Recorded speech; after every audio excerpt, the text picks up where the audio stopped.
everyone, welcome back to our channel. Thank you so much for being here with me today. And yes, after 2 days, we are officially back. And official announcement po, starting today, atin pong sisikapin na araw-araw ulit tayo na merong upload dito sa ating channel. Kahit na next week ay Holy Week para sa ating mga Christian and Catholic mga brothers and sisters. Charot, brothers and sisters. Anyway, so much for that. Maraming salamat sa inyong pagbisita nitong ating channel. Thank you very much dahil lagi pa rin kayong nandyan. Hindi kayo nang iiwan at minamahal nyo pa rin ang ating mga kwento. Maraming salamat. Bago tayo dumako sa ating kwento for today's video, nais ko muna mag-thank you sa inyong lahat. Hi kay Elena Hukutan. Maraming salamat sa pakikinig. Kay Gail Easy, kay Iconic, maraming salamat. Rosalie Peru, hello po. Maraming salamat. I'm not safe. Thank you very much sa pakikinig. Annalie Cristobal, hello rin kay Steve Archega or Arciga, maraming salamat. Princess Kiera, thank you very much. Kay Leopoldo Pinaranda, maraming salamat. Frix Magno, Julian Ramilo, maraming salamat din. Lakwatcha Rose Ann Encenas, maraming salamat sa pakikinig. Hello rin kay Margie Flores, maraming salamat. Kay Julieta Estralobio, maraming salamat sa iyo. Hello rin kay Jeanette Mariano, Margie Flores, thank you very much sa inyong pakikinig. Christine Amorin, maraming salamat. Rosetta Binavedes, maraming thank you. Jonard Castro, hello sa mga taga-Aklan, Barangay Unidos, Nabas, maraming salamat. Andreline Reyes, maraming salamat all the way from Cainta. Josefina Marilyn Castillo, hello rin kay Christian De La Torre, maraming thank you. Hello kay Eva Gripon, kay Irving David, maraming salamat from Vegan City. Adel Pescador, maraming salamat. More power din sa'yo, Kylene.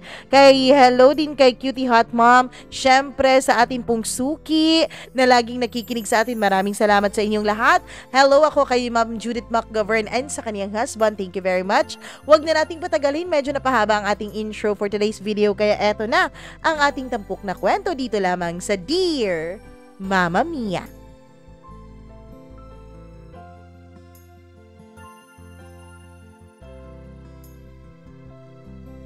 May mas sasakit pa ba sa katotohanan na hindi ikaw ang taong itinadhana para sa taong labis mong minamahal?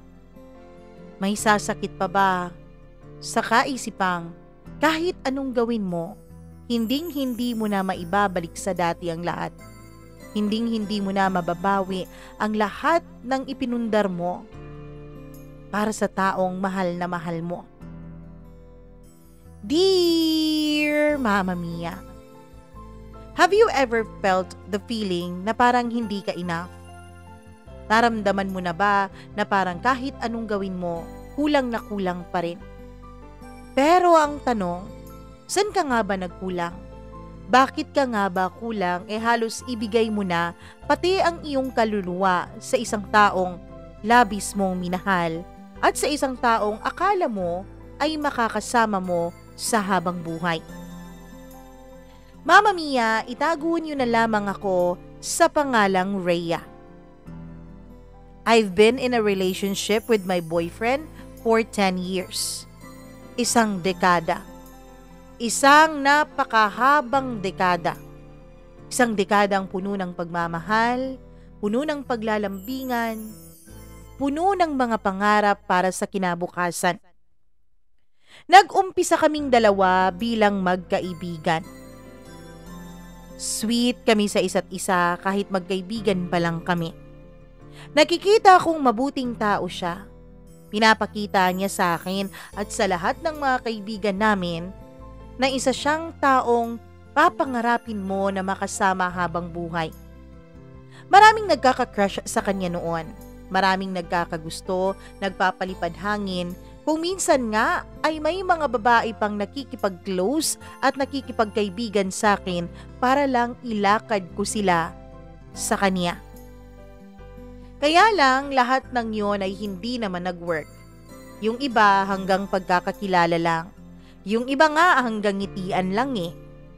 Yung iba naman, naging karelasyon niya pero short-lived lang ang mga relationship na yon. Inisip ko nga, hindi kaya siyang perpektong tao gaya ng iniisip ko? Hindi kaya siya ang perpektong lalaki gaya ng nakikita naming lahat? Kasi 'di ba, kung perpekto siyang lalaki, kung talagang siya yung lalaking pinapangarap ng mga babae, bakit kalimitan sa mga karelasyon niya ay panandalian lamang? Bakit hindi nagtatagal ang mga yun? Sino bang may problema? Siya ba o ang mga babaeng nakakarelasyon niya? Yun ang mga lihim kong tanong sa utak ko na syempre hindi ko naman pwedeng imutawi sa mga bibig ko. Kasi nga, Mama Mia, nakakahiya namang magtanong nun. Pero minsan, isang araw, nung nagkasama kami para sa isang group project, ay naisipan kong magtanong sa kanya kung bakit parang walang nagtatagal sa kanyang mga karelasyon. Siguro hindi siguro talaga sila ang babaeng itinadhana sa akin. Bakit mo naman nasabi yun? Ang short lang na mga relationship mo. Pwede namang patagalin mo, 'di ba? Sino ba talaga ang may problema? Sa tingin ko, Rhea, ako ang may problema eh. Ako. Kasi hindi ko magawang ibigay ang buong pagmamahal ko sa mga nagiging girlfriend ko. Kasi meron akong ibang nagugustuhan. Mama Mia, ewan ko pero naramdaman ko na ang mga dugo sa katawan ko ay umakyat lahat sa pisngi ko.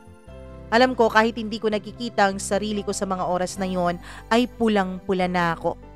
Ewan ko ba, wala naman siyang sinabi sa akin na ako yun. Pero bakit parang may kidlat sa puso ko na nagsasabing, ikaw nga ang babaeng yun, Rhea. Talaga ba? Bakit hindi mo nalang ligawan yung babaeng yun? Bigla kong bawi nung halos 1 minuto na akong nakatitig sa kanya. At siya rin naman noon ay titig na titig din sa akin. Hindi ko alam kung imagination ko lang, guni-guni ko lang, pero nakita ko na parang may mga pahiwatig ang mga titig niya na yon. Kaso, hindi pwede. Hindi pwede? Bakit? May boyfriend na ba siya? O baka naman may pamilya na yan ha? Sabi ko bilang pagbibiro para mabawasan ng konti ang tensyon na nararamdaman ko sa pagitan naming dalawa. Hindi naman. Kaya lang, baka tuluyan siyang mawala sa buhay ko eh. Bakit naman siya mawawala? Paanong mawawala? Manliligaw ka nga, di ba? Kasi baka masamain niya ang sasabihin ko. Baka kasi pangit na ang reputasyon ko sa mga mata niya eh. At isa pa, ayokong masira ang pagkakaibigan naming dalawa. Mama Mia, dito na tuluyang kinilig ang dibdib ko. Pinilit ko pong huwag iparamdam at ipakita sa kanya ang kilig na aking nadarama. Ang totoo niyan, umaasa ako noon na sana ako nga ang tinutukoy niya. Na sana ako ang kaibigan na yon. Gusto ko sanang sabihin sa kanya na kung ako man yun, sige go. Sabihin mo lang dahil hindi naman kita babasti din. Ganun ba? Paano mo malalaman kung hindi mo susubukan? Yun na lang ang sinabi ko kahit hindi naman yun ang nasa loob-loob ko. Susubukan ko pero tatantyahin ko muna. Kasi ayoko mawala siya sa buhay ko eh. Kung hindi man magiging kami, ayos na ako kapag maging magkaibigan lang kami hanggang dulo. Grabing pagmamahal yun. Sobrang pagmamahal yun na kaya mong hindi siya makasama bilang kasintahan, wag lamang siyang mawala sa piling mo. Yun ang isang napaka-unconditional na pag-ibig para sa akin. Lumipas ang mga araw, wala pa rin siyang sinasabi. Wala pa rin naman siyang ibang sinasabihan kaya kampante pa rin noon ang puso ko na siguro nga ako yung kanyang sinasabing babaeng lihim niyang minamahal.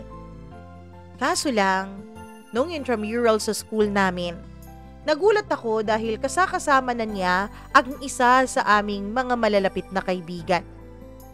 Oo nga pala, wag kang feeling, Rhea. Hindi lang naman ikaw ang babaeng kaibigan niya. Hindi lang kayo ang magkaibigan dalawa. Marami pa siyang kaibigan. Kaya posible na ang kanyang sinasabing babae ay hindi rin ikaw. Yun ang laging paalala ko sa sarili ko bawat gabi bago ako matulog. Mama Mia, nagulat na lamang ako nung ang kaibigan namin na babaeng yun ay biglang dumalaw sa bahay namin.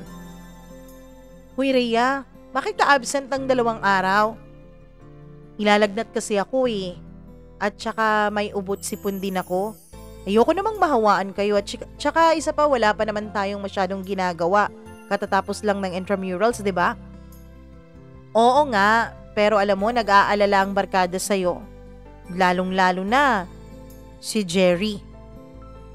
Siya nga po pala, nakalimutan kong banggitin ang pangalan niya. Siya si Jerry, ang ideal guy ng lahat ng babae naming magkakaibigan at pati na rin sa campus. Ano? Si Jerry? Oo, nag-aalala siya sa'yo. Lagi nga niya kaming tinatanong kung may alam ba kami kung bakit absent ka eh. Bakit naman siya mag-aalala sa akin? Bukod sa kaibigan ka niya, mahal ka nung taong yun. Halos masamid ako sa tubig na iniinom ko noon. Ano? Oo, mahal niya ako bilang kaibigan. Ganun naman talaga ang mga kaibigan, 'di ba? Nagmamahalan. Sabi ko, para pahupain ang kaba at kilig na unti-unti nang nabubuhay sa loob ko. Rhea, ganyan ka ba talaga kamanhid? Matagal nang may gusto sa'yo yan si Jerry. Kaya nga hindi kami kinikilig kapag may bago yung girlfriend eh. Akala ko ikaw ang gusto niya.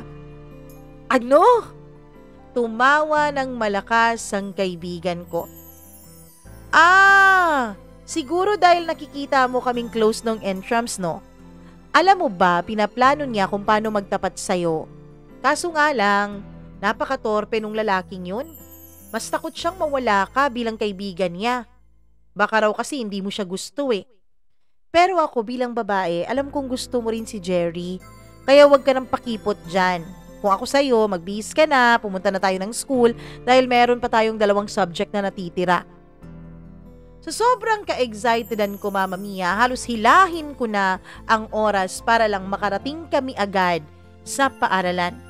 At nung nakarating na nga kami doon, ay hindi napigilan ni Jerry na lapitan ako at yakapin ng mahigpit.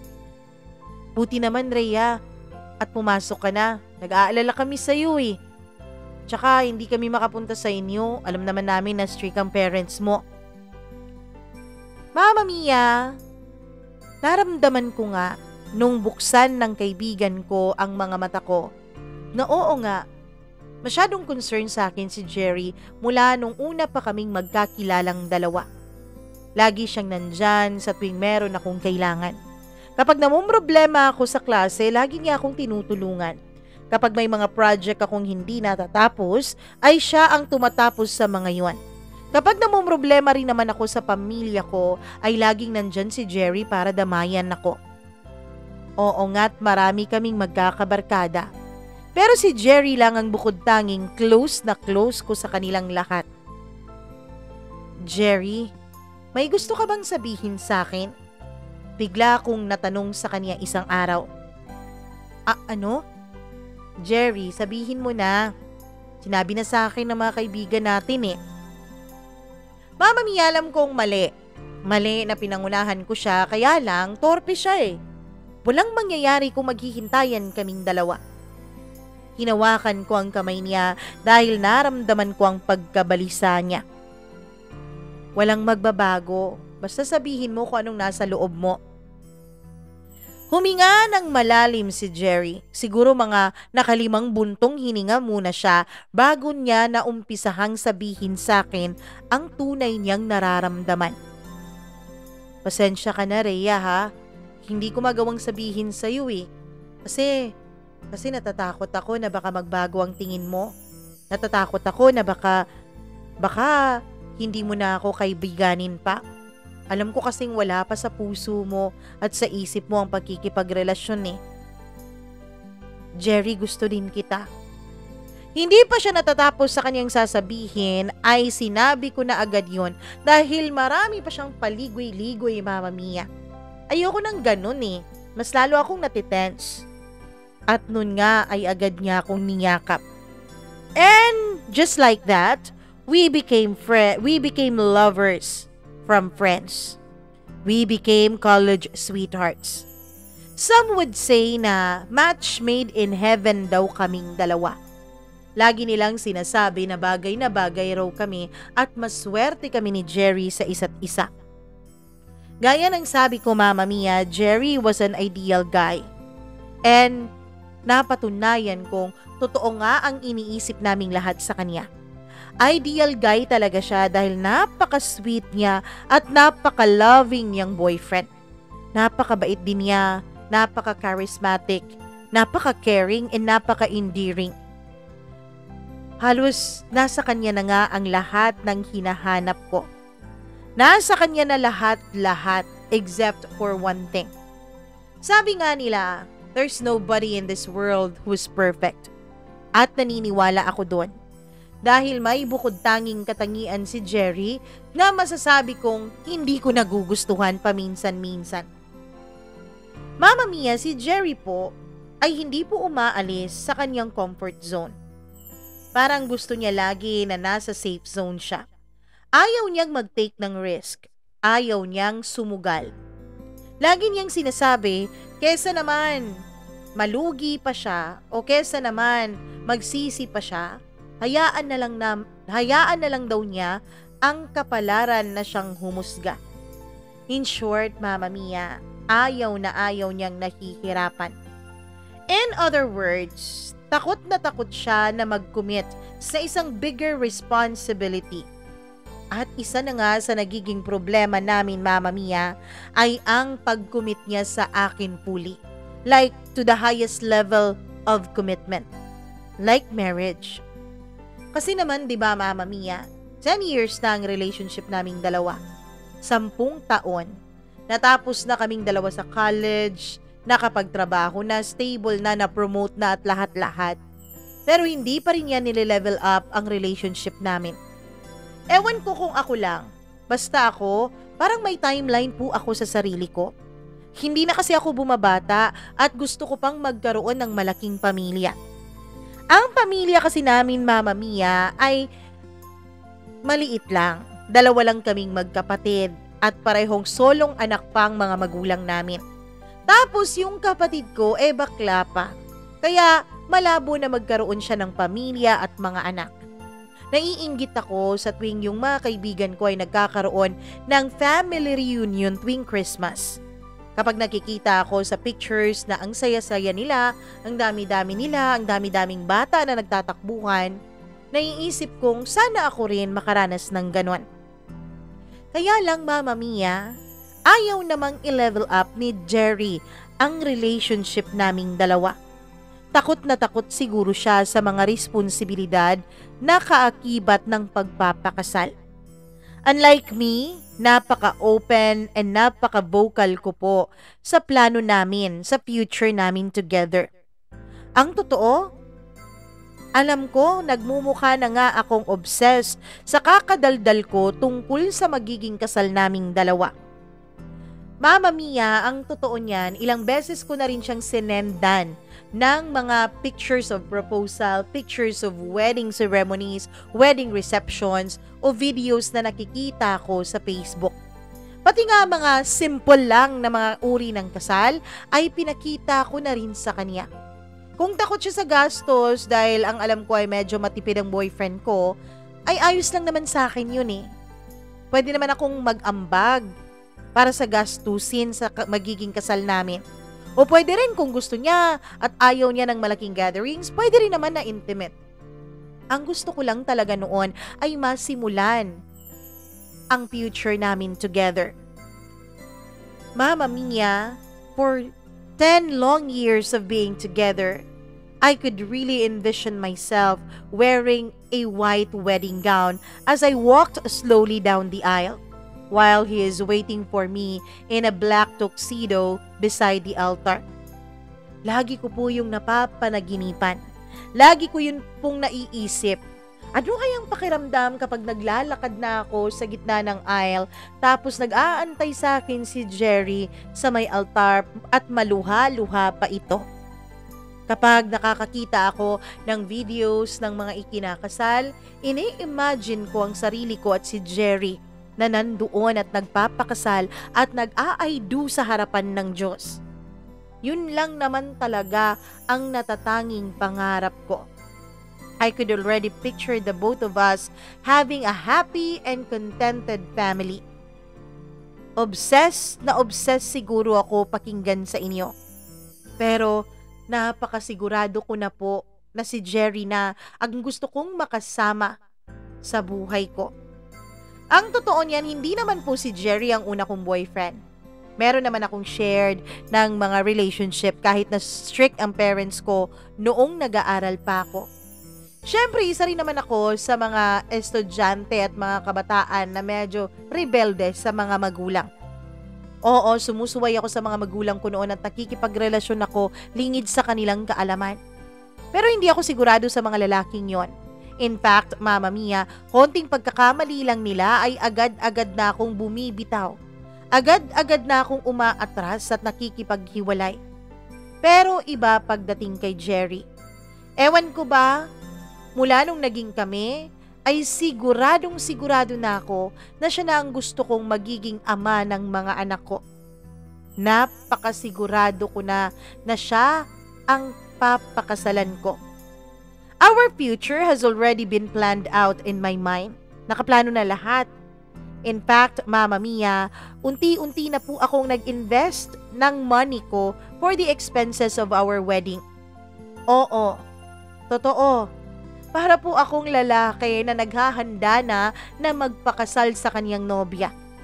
Ganun po ako kasigurado. May nakaset aside na po akong savings para pang-ambag ko sa magiging kasal naming dalawa. Approval na lang talaga ni Jerry ang hinihingi ko. Love, kailan ba talaga tayo magpapakasal? Sabi ko sa kanya nung minsan na nag-uusap kaming dalawa. Pero dinaan ko yun sa biro, syempre nahihiya pa rin naman ako. Kahit approval na lang niya ang hinihingi at hinihintay ko, ay hindi ko naman magawang sabihin yun ng diretso nang hindi nagbibiro. Tumawa si Jerry. Sabi niya kapag maayos na ang lahat. Oo nga, love, ano? Hindi pa nga naman maayos ang lahat.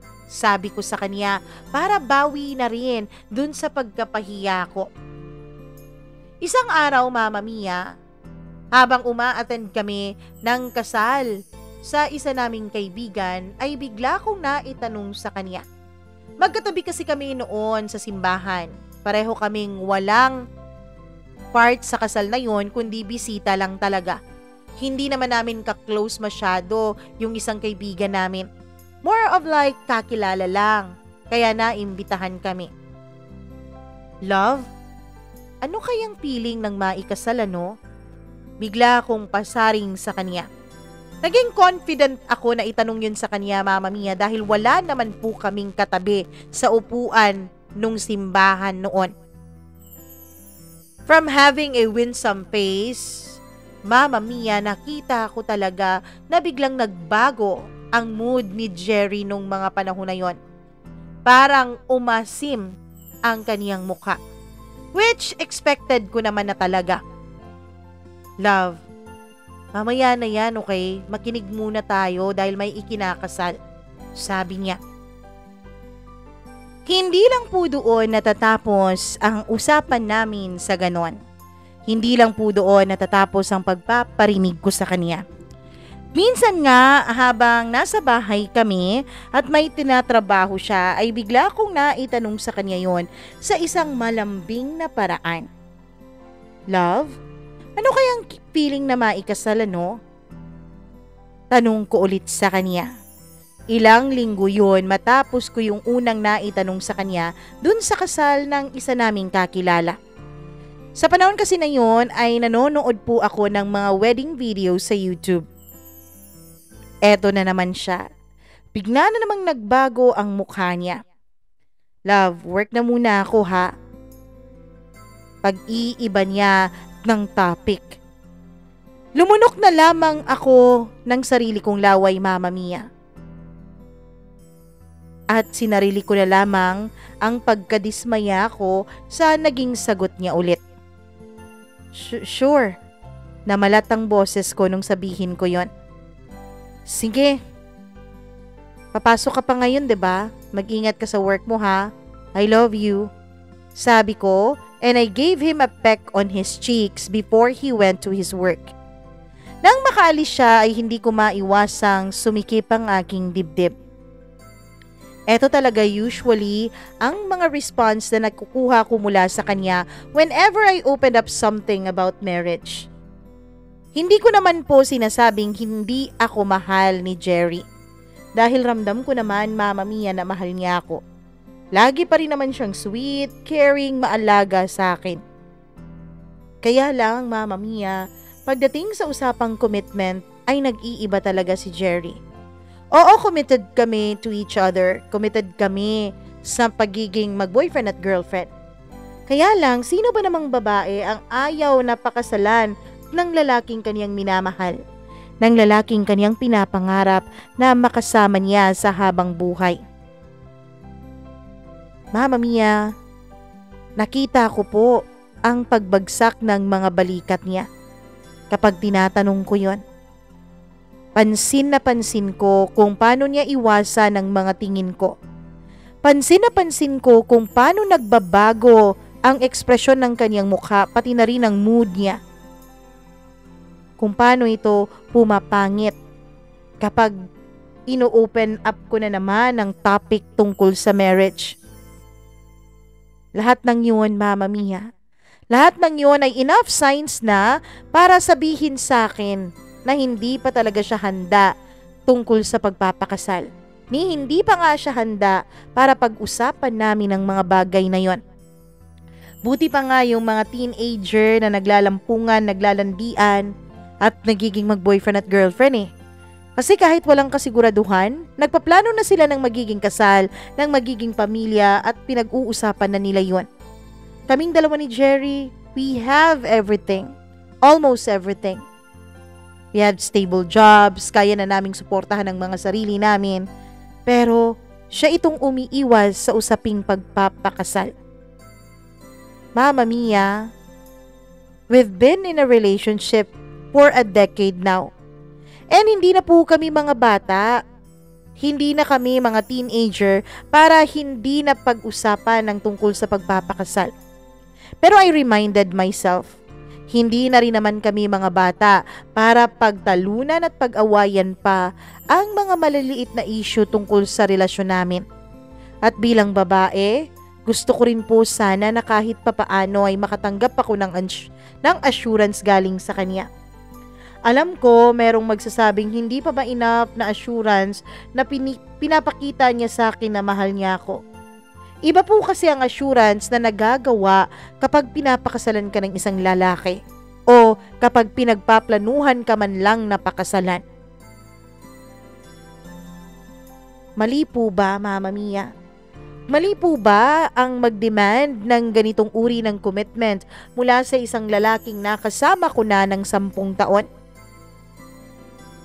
Pero hindi eh. Lagi pa rin niyang iniiwasan ang topic na yon. Lagi pa rin niyang ginagawa ang lahat para wag naming mapag-usapan ang tungkol sa salitang kasal. And as time went by, it was my first time to be shouted by the man I dearly loved for 10 years. Hindi ka ba nakakaintindi? Sabi ko naman sa'yo hindi pa ako ready, di ba? You are pressuring me, Rhea. You are suffocating me. Angal niya. Halatang inis at galit ang naramdaman niya nung pinagsabihan niya ako ng ganon. Mama Mia, ewan ko kung mahina ba ang tawag ninyo, pero soft-hearted po talaga akong tao.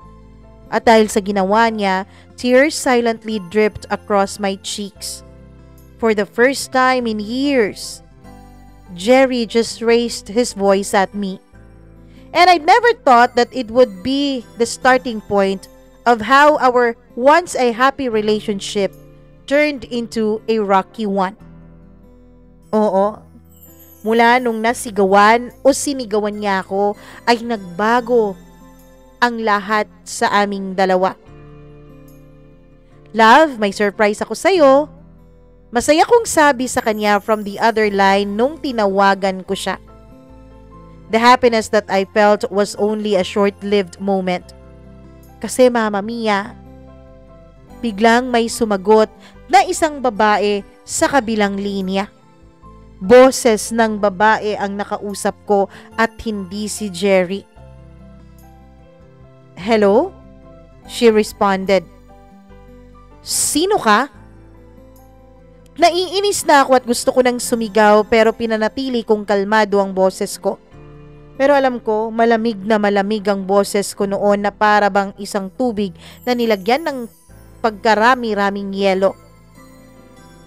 Best friend pala ito ni Jerry. She quickly replied. Best friend? May best friend babae ang boyfriend ko? As far as I could remember, wala namang naikukwentong babae sa akin si Jerry. Wala naman siyang best friend na babae. Matagal na kaming magkaibigan at matagal na rin kaming magkarelasyon. Kung meron man siyang best friend, dapat alam ko yun, di ba? Oh, nasaan nga pala ang boyfriend ko? Tanong ko sa kanya. I kept my voice as steady as I can. Na para bang pinaparamdam ko sa kanya na hindi ako affected na siyang sumagot sa tawag ko. Na siyang may hawak ng cellphone ng boyfriend ko na kahit kailan ay hindi ko pinakekealaman. May work pa siya, ate. Iniwan niya lang yung phone niya sa desk niya eh. So kinuha ko na lang kasi ring ng ring. Napatango na lang ako at saka binaba ko yung tawag. Mama Mia, napuno agad ng mga tanong ang utak ko. Napuno agad ng agam-agam ang puso ko. Pero kahit na punong-puno ng pagdududa ang utak ko ay mas pinili ko pa rin magtiwala sa boyfriend ko. Para saan pa ang isang dekada naming dalawa, di ba? Kung sa simpleng bagay ay bibigyan ko agad ng mali siya. O kung ang simpleng bagay ay magiging dahilan lang ng pagkasira naming dalawa. Kaya naman, Mama Mia, sinabi ko sa sarili ko, magtiwala ka lang sa boyfriend mo. I tried to confront Jerry kung sino ba yung babaeng sumagot sa cellphone niya. Pero wala po akong nakuha na kahit na anong sagot mula sa kanya, Mama Mia. Ang sinabi niya lang sa akin ay best friends lang daw niya iyon o best friends lang silang dalawa. Walang mali siya at walang higit pa. Oo, Mama Mia, hindi naman po ako tanga. Babae din po ako. Siyempre may mga pagdududa na rin ako. May isang boses sa sarili ko na nagsasabing, dapat alam mo kung sino ang mga kaibigan ng boyfriend mo. Boyfriend mo yun eh. Dapat sinasabi niya sa'yo lahat. Dapat kung meron man siyang best friend, ikaw yun at wala nang iba pa. Pero hindi. Hindi sisirain ni Jerry ang 10 taon naming dalawa para sa isang panibagong best friend na dumating sa buhay niya. Hinayaan ko na lang, Mama Mia. Iniiyak at itinutulog ko na lang ang mga pagdududang nararamdaman ko dahil sa takot ko na masira ang relasyong ipinundar naming dalawa. Months rolled up so fast. And unexpectedly, ay naging close kami ng best friend ni Jerry. Her name is Irish. Mama Mia, napaka-soft ng personality ni Irish. Siguro masasabi kong medyo magkaiba nga talaga kaming dalawa. She's naive in all ways and napaka-gentle-mannered niya. Pati pagsasalita niya ay napaka-mahinhin. Siguro papasa na siya bilang Maria Clara dahil yun talaga ang personalidad niya. Mama Mia, naging reporter ko rin si Irish sa mga ginagawa ni Jerry sa office nila. Ewan ko, Kasi yung mga pagdududa ko dati tungkol sa kanilang dalawa ni Irish, ang ginawa ko na lang, Mama Mia, ay clinose ko yung babae. 'Di ba sabi nga nila, keep your friends close and your enemies closer? Yun ang naging technique ko dati. Pero hindi ko na namamalayan na nagugustuhan ko na rin pala ang personalidad ni Irish. Hanggang sa naging close na nga kaming dalawa at siya ang tagabalita sa akin kung may kalokohan mang ginagawa si Jerry. Hanggang sa isang araw, Ray, I saw Jerry with someone else. Balita sa akin ni Irish sa kabilang linya nung tinawagan niya ako. Biglang bumigat ang paghinga ko, Mama Mia. Ano?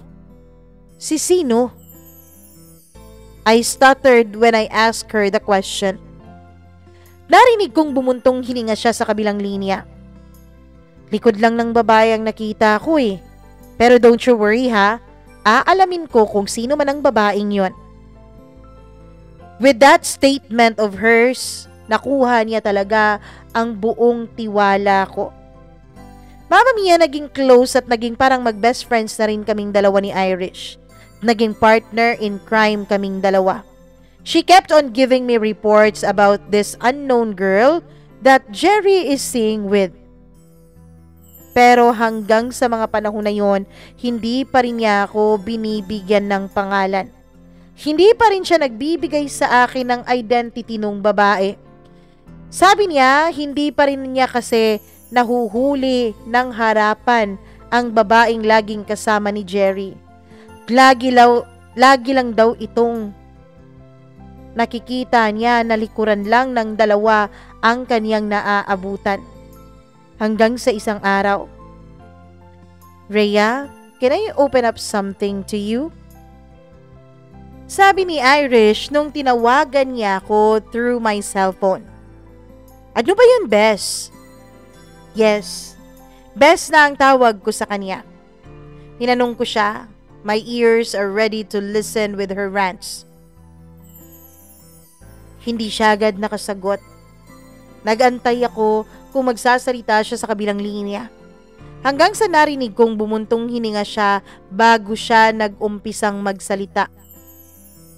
Ang sakit lang no, na yung mahal na mahal niyo ang isa't isa at pwedeng maging kayo pero pinipigilan mo lang para sa isang tao.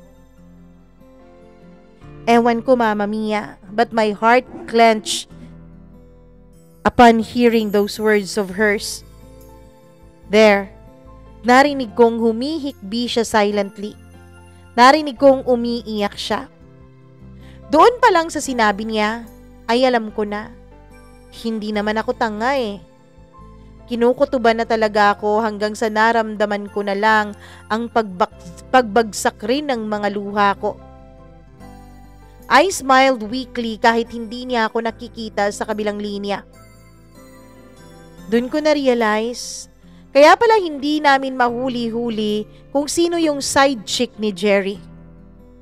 Kasi ang side chick ng boyfriend ko ay walang iba kundi yung mismong babaeng tumutulong sa akin para hanapin kung sino yung ibang babae ng boyfriend ko. Kung sino pa yung tumutulong sa akin para hanapin ang tunay na suspect, ayun pala ang tunay na salarin all along. Nice tactic. Bakit hindi ko nakita agad yun? Bakit hindi ko napansin agad yun? I am a smart woman and I even had a degree in psychology. Pero hindi ko nakita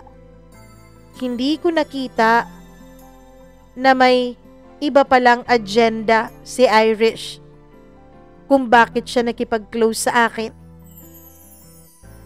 I wiped my tears and responded to her question.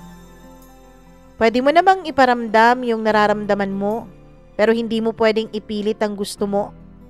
Not unless kung talagang makapal yung pagmumukha mo. I said sarcastically.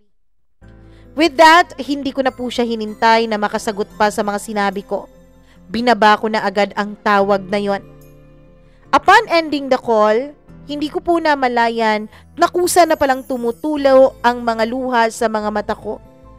As in tulo, Mama Mia, na para bang waterfalls ang mga yun. Nang makauwi si Jerry galing sa trabaho, I wanted to confront him. Gusto ko siyang pagsisigawan. Gusto ko siyang murahin ng murahin. Pero wala po akong lakas ng loob para gawin yon. Wala akong lakas ng loob para magtanong. This useless mouth of mine can't even utter a single word in front of his smile. Bakit ba ako laging ganito? Whenever I had a chance, hindi ko magawang i-grab yon. Bakit hindi ko magawang kumprontahin si Jerry? Bakit parang ako pa yung mas natatakot? Siya naman tong gumagawa ng kasalanan at hindi naman ako, 'di ba? Is it because natatakot ako sa mga magiging sagot niya sa mga tanong ko? Or is it because alam ko na kung anong sagot sa mga tanong sa puso ko? Mula nung malaman ko yun, Mama Mia, at makumpirma ko na ito ngang si Irish ang tunay na babae ni Jerry, ay hindi ko pa rin magawang kumprontahin ang boyfriend ko. Lumipas ang mga linggo. Sinabi ko na lang sa sarili ko na makakaget over din ako nito. Mama Mia, sinabi ko na lang sa sarili ko na siguro lahat talaga ng mga relasyon ay dumadaan sa ganito. Lahat siguro talaga ng pagmamahalan ay dumadaan sa ganito katinding mga pagsubok. Tama, pagsubok lamang to. Kinumbinsi ko ang sarili ko, Mama Mia, na hayaan na lang ang lahat. Kinumbinsi ko ang sarili ko to just slip everything away until my heart grew tired of staying in his well-composed lies and well-kept act of cheating. Everything happened so quickly. At sa isang pikit mata lamang, Jerry disappeared with no words being left with me. Oo, Mama Mia. Parang nawala na lang na isang bula si Jerry sa buhay ko. 10 taon ng buhay ko ang ginugol ko sa kanya. 10 mahabang taon. When his birthday came, kinapalan ko na talaga ang pagmumukha ko at pumunta ako sa bahay ni na Jerry. There, I've seen Irish and Jerry. Silang dalawa ay sorpresang-sorpresa nung nakita nila ako doon. Even Jerry's family also had the same reaction. So, alam na rin pala ng parents ni Jerry. Open na agad si Irish sa family niya. Nice. Ang galing. Napaka-konsentidor naman nilang lahat. Alam naman nila na for the longest time ay kaming dalawa ni Jerry ang magkarelasyon. Mas lalong nanikip ang dibdib ko noon. Hindi ko alam, Mama Mia, kung paano ko nakuhang i-compose ang sarili ko. Kung paano ko nakuhang magpakatatag sa harapan nila habang naglalakad papalapit sa kanila. I looked at Irish and I swallowed the lump in my throat as tears threatened to fall from my eyes. Nangingilid na ang mga luha ko nung mga panahon na yon. Nangingilid na sa mga mata ko pero sinusubukan ko pa ring magpakatatag. Sinusubukan ko pa ring wag tumulo ang mga yon. Honestly, I asked him almost every day about you. And he would always tell me na wag akong mag-alala, wag akong mabahala because you were just a dear friend. But the moment that he lied about being with you, alam ko that it was you all along. Bawat katagang binibitawan ko ay siyang pagbagsak ng aking mga luha, Mama Mia. Oo, hindi ko na nagawang magpakatatag sa harapan nila. Hindi ko na nagawang magpanggap na matapang sa harapan nila. Hindi ko na nagawang pigilan ang mga luha sa aking mga mata. Well played, Irish. Well played. Congratulations. Nabilog mo ang utak ko doon, ah. Tumawa ako ng peke sa kanilang dalawa. Napatingin ako sa gawi ni Jerry at hindi siya makatingin ng diretso sa akin. I'm sorry. Bulong niya. I'm sorry for falling out of love. Gumiti lamang ako ng mahina sa kanyang harapan. I don't see the mistake of falling out of love, Jerry. Hinayaan ko na ng tuluyan ang mga luha ko na bumagsak na sa mga pisngi ko at saka mapait akong napangiti sa kanya.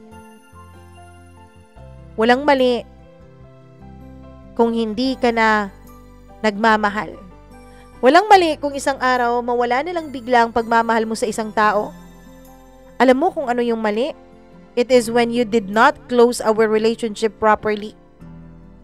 Kung may nahanap ka na palang iba, kung may nahanap ka na palang mali sa relasyon natin, kung nakita mo na palang toxic na ang relasyon natin, then at least close it properly. Makipaghiwalay ka ng maayos.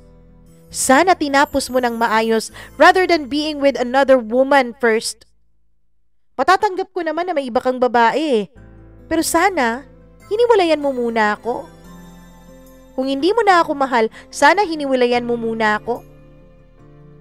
Hindi mo na ba talaga ako mahal? O nawala na lang ng tuluyan ang pagmamahal mo sa akin dahil may pinapasok ka ng bagong tao sa mundo mo? Napaiwas lamang ng tingin sa akin si Jerry habang si Irish naman ay nakayuko lang ang ulo. Natawa na lang ako ng mahina habang patuloy pa rin ako sa pagluha. People always tell me that I deserve better, but I know I've had the best. And anyone who comes after will be compared to you, Jerry. At yun ang mas ikinatatakot ko. Yun ang ikinatatakot ko. Na baka sa bawat panibagong relasyon na papasukan ko, baka hahanapin kita sa mga yon. Baka hahanapin kita in the faces of other people. You were my home, Jerry. Ikaw ang mundo ko. Ikaw ang naging tahanan ko. And I'm homesick for two arms that no longer want to hold me.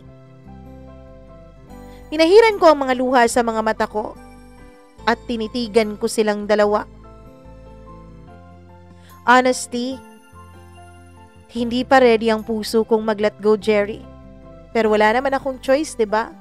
Wala akong ibang choice kasi nakita na kita eh. Nakita na kitang naka-move on na, living your life with your new life partner. Mama Mia, doon nakita ko na unti-unti na ring lumuluha si Irish. Anong mga luha ba yun? Luha ng tagumpay dahil binitawan ko na talaga si Jerry? O luha ng guilt dahil sa ginawa niyang pagtataksil at pagtatraidor sa akin? Napatingin ako kay Jerry at saka ako napangiti. Jerry, if one day we cross paths again, sana maalala mo all the good memories that we had. I hope maalala mo ako bilang isang taong kumumpleto sa buhay mo for the past 10 years. And this is my gift for you. Binibigay ko na sa iyo ang pagpapatawad ko. Pinapalaya na kita at sana nga maging maligaya ka. Isang kaligayahan na hindi mo naramdaman habang tayo ang magkasama. Sa mga oras na yon ay hindi ko na talaga napigilang tuluyan ng mapahagulgol, Mama Mia. Tinitigan lamang ako ni Jerry. Naiiyak na rin siya nung mga panahon na yon. Ang pamilya ni Jerry ay para bang nanonood ng isang palabas sa pelikula. Nakatingin silang lahat at teary-eyed na rin ang mga ito. Tanging ang papa na lang ni Jerry ang nananatiling matatag na nakatingin sa akin. Pagkatapos kong humagulgol ng ilang minuto, ay pinigilan ko na sa pagluha ang sarili ko. Pinunasan ko na ang mga luha sa aking mga mata. This is me forgiving you for all the promises that you broke, Jerry. This is me wishing for your happiness. With tears in my eyes, I gave the box to Irish. And inside of it was a wedding dress that I bought for our supposed to be wedding. Oo, Mama Mia. Bumili na po ako ng trahe de boda ko para sa magiging kasal sana naming dalawa ni Jerry. Sino ba naman kasi ang mag-aakalang hindi pa talaga siya handang pakasalan ka o hindi kanya mapapakasalan talaga? I bought that dress a year ago. 1 taon nang nasa akin ang trahe de bodang yon. Ang totoo niya, nagda-diet pa nga ako eh. Hindi ako kumakain ng labis-labis dahil alam ko that as we age, unti-unting humihina ang metabolism natin. At ayokong manaba dahil ayokong hindi na ako magkasya doon sa wedding dress na yon. Gusto kong magiging pinakamaganda sa araw na yayayain na ako ni Jerry na magpakasal kaming dalawa. Gusto kong maging pinakamaganda sa araw ng magiging kasal naming dalawa pero hindi na yun mangyayari pa. Wala na. Hindi na mangyayari pa. Tinanggap ni Irish yung box na binigay ko at muli akong napaluha. Alagaan mo siya, okay? Advance happy wedding to the both of you. Hindi na kinaya ng dibdib ko ang sobrang sakit dahil alam ko kapag gumagulgul ulit ako ay wala ng tigil iyon, kaya napatalikod na lang ako sa kanilang lahat.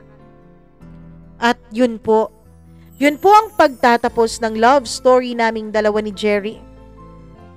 Irish gave birth and they got married right after. Oo, Mama Mia. Noong mga panahong tinuluyan na pala akong iwanan ni Jerry ay buntis pala si Irish. And I was left there, hanging and asking myself kung saan ba talaga ako nagkulang. Saan ba talaga ako nagkamali?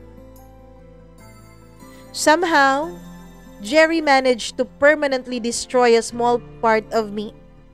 Pinilit ko pong mag-move on, Mama Mia, pero may isang bahagi ng puso ko na hinding-hindi nakakausad sa sakit na pinaramdam sa akin ni Jerry. For 10 long years of being with him, he showed no interest in proposing to me, no engagement, and no sign of marriage. Yet, with just less than a year, he got married and got a family with a girl he only known for 2 months. Naging best friend niya kahit 2 buwan lang niyang kakilala eh. Naging sila kahit 2 buwan lang silang magkakilala. Hindi ko alam, Mama Mia, kung ang pagpapakasal ba nila ay may kinalaman sa pagbubuntis ni Irish. Kung yun pala ang nais ni Jerry, kung nais niya pala munang magkaroon ng anak bago siya magpakasal, bakit hindi na lang niya sinabi sa akin? Kaya ko namang ibigay yun sa kanya eh. Gusto niya ng 2 anak bago kami magpakasal, kaya ko yung ibigay sa kanya, kaya lang hindi siya nakikipag-communicate. Hindi ko alam kung pagmamahal ba ang talagang dahilan kung bakit siya nagpakasal kay Irish. Kung tunay ba talagang pag-ibig yon o sadyang bunga lang yon ng pagkakabuntis ng babae. And as I move forward, there I've realized, hindi pala yon sa kung sino ang unang dumating. Hindi pala yon sa kung sino ang nauna sa'yo at kung sino ang nanatili sa tabi mo ng mahabang-mahabang panahon. At hindi pala yon kung gaano ka kaperpektong babae. Hindi pala yun sa kung gaano ka successful, sa kung gaano ka supportive na girlfriend.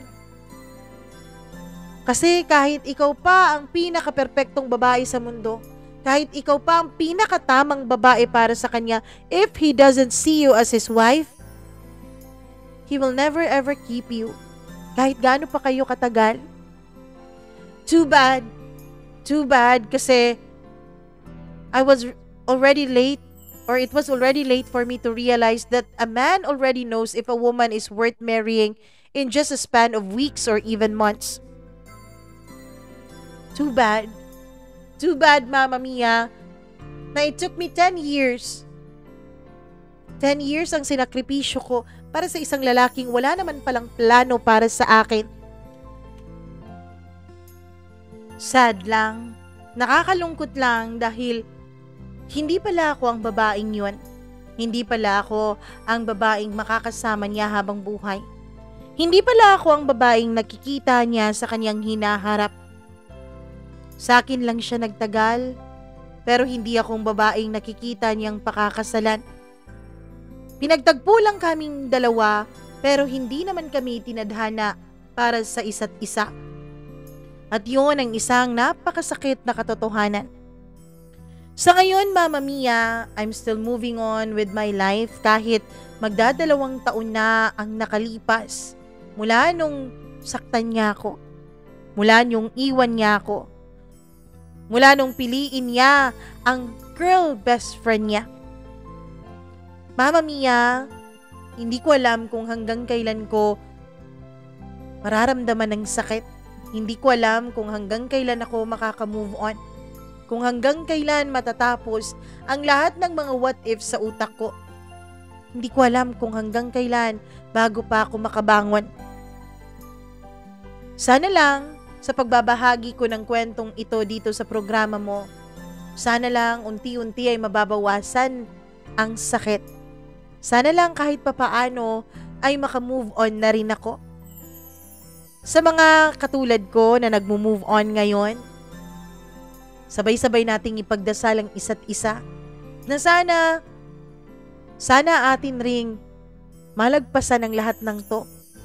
Sa mga katulad ko dati, sa mga babae ngayon na nasa in a very, very long-term relationship, tapos wala pang nakikitang future o wala pang nakikitang aksyon mula sa lalaki.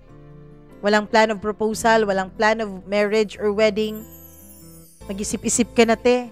Huwag mo akong gayahin na umabot pa ng isang dekada sa kakaisip na baka hindi lang siya handa.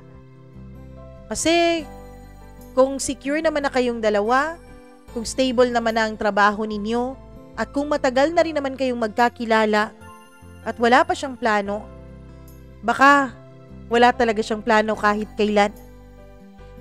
Hanggang dito na lamang, Mama Mia, at maraming salamat po sa pagbabasa mo nitong sulat ko. Naway may nakuhang leksyon ang mga tagapakinig ninyo ngayon mula sa naging kwento ng buhay ko. Lubos na nasasaktan at gumagalang, Rhea.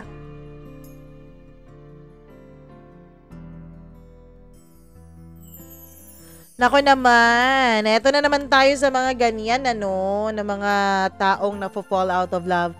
Well, it's a true phenomenon. Para sa akin, totoo po yung one day may mga tao na nagigising na lamang na hindi na nila mahal yung taong matagal na nilang kasama. Yung taong matagal na nilang karelasyon, 'di ba? O partner. Na naniniwala ako na merong ganon, merong na-fall out of love. Pero naniniwala din ako na mas lalong na-fall out of love kapag meron ng isang taong umi-eksena. Naku naman, eto na naman tayo sa mga eksenadora at eksenadoro, ganun. Parang inidoro.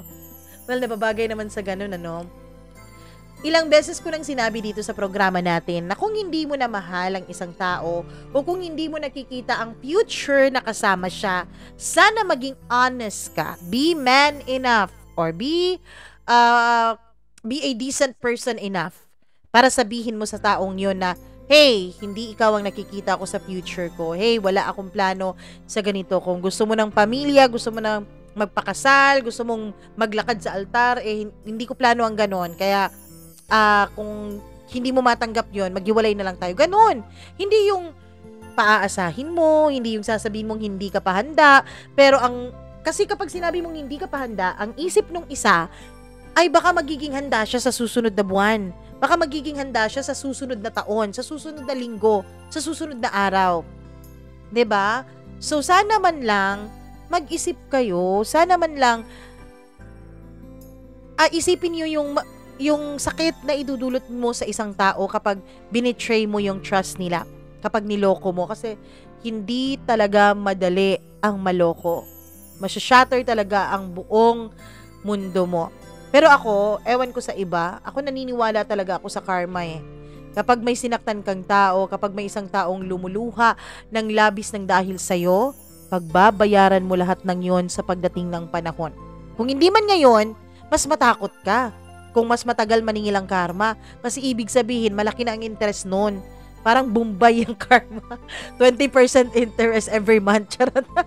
Every month ba? Hindi, 10% every month. Ganon. So, baka mas masakit at mas masahol pa ang mangyayari sa'yo kapag ganon. Diba? Well, doon naman tayo sa mga taong labis-labis at lubos-lubos kong magmahal. There's nothing wrong with you. There's nothing wrong with giving so much love to the person na karelasyon mo. Walang mali doon. Pero sana kapag hindi nagtagal o kapag hindi nagtagumpay ang relasyong yon, kapag natapos na ang relasyong yon, sa betrayal man o hindi, sana lagi mong isipin yung worth mo. Sana lagi mong isipin na baka kaya siya tinanggal ng Diyos sa buhay mo kasi may ipapalit ang Diyos na mas maganda, na mas successful, o mas magiging masaya ka. Yun na lang ang isipin mo. Kasi ako naniniwala din hindi nagtatanggal ang Diyos ng kahit na ano mula sa buhay mo kung wala siyang planong palitan ito ng mas bongga pa. So yun na lang ang isipin mo at magpakabisi ka at magpakaganda ka lagi. Maraming salamat, Rhea, sa iyong kwento. Naway may natutunan nga ang ating mga listeners sa kwento mo. At kung ikaw na nakikinig ngayon, please do share and like this video. Please lang, paki-share at paki-like ng video na ito. At syempre, wag mo na rin kalimutan na mag-subscribe dito sa ating channel. Kung hindi pa kita subscriber, subscribe ka lang tapos click mo yung notification bell para lagi kang na-update sa tuwing meron tayong bagong upload dito. At wag mong rin kakalimutan na kung may sarili kang kwento na makakapagbigay inspirasyon, makakapagbigay ng leksyon sa ating mga tagapakinig at tagapanood, please, paki-share ng kwentong yan. Email mo lamang mamamiacdo0317@gmail.com. At kung ayaw mo naman sa Gmail, pwede rin sa Facebook. I-follow mo ako sa aking Facebook page. Dun ka mag-PM ng iyong kwento. Mama Mia Cagayan de Oro on Facebook, TikTok, Threads, and Instagram. Maraming salamat sa walang sawa ninyong pagsuporta at walang sawa po ninyong pagmamahal nitong ating channel. Ako po ang nag-iisa ninyong Mama Mia. Magandang araw sa inyong lahat and see you next time. Bye-bye! Ingat po!